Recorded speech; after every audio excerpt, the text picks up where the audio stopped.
ময়ূরপুরে তখন সন্ধ্যা নেমে এসেছে, কিন্তু আকাশে কালো ঘন মেঘ এমনভাবে ছড়িয়ে পড়েছে যেন মনে হচ্ছে রাত হয়ে গেছে। ঠান্ডা হাওয়া বইছিল আর মেঘের গর্জন সারা গ্রামে শোনা যাচ্ছিল। ভোলা তার পুরনো কাঠের ঠেলাটিকে ধাক্কা দিয়ে নিয়ে যাচ্ছিল গ্রামের মোড়ের মাথার দিকে।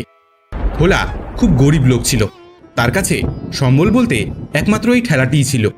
এই ঠেলায় ভোলা চিকেন পকোড়া বিক্রি করত।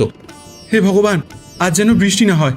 আর যদি পকোড়া বিক্রি না করতে পারি তাহলে যে কাল সব পকোড়া নষ্ট হয়ে যাবে। ঘরে যে একটুও বাজার নেই। ময়না নিশ্চয়ই এই আশায় বসে আছে যে আজ বিক্রি হলে বাড়িতে বাজার নিয়ে যাব। তখনই হঠাৎ করে খুব জোরে বৃষ্টি শুরু হয়ে যায়। আশেপাশের দোকানদাররা দোকান বন্ধ করে বাড়ি ফিরে যেতে শুরু করে। ভোলা তাড়াতাড়ি করে একটা কাপড় দিয়ে তার ঠেলাটিকে ঢেকে দেয়। গ্রামের একজন লোক বলাই সেই পথ দিয়ে যাচ্ছিল। সে ভোলাকে বলল, আরে ভোলা, কি করছিস? এই সর্বনেশে বৃষ্টিতে কে বাইরে আসবে তোর পকোড়া খেতে? ঘরে যা ভাই, নাহলে অসুস্থ হয়ে পড়বি। বলাই দাদা, গরিবরা অসুস্থ হবার ভয় পায় না, খালি পেটে থাকার ভয় পায়। আজ সারাদিনে 1 টাকাও বহনি হয়নি। যদি খালি হাতে ফিরে যাই তাহলে ময়নাকে কী মুখ দেখাবো বলো?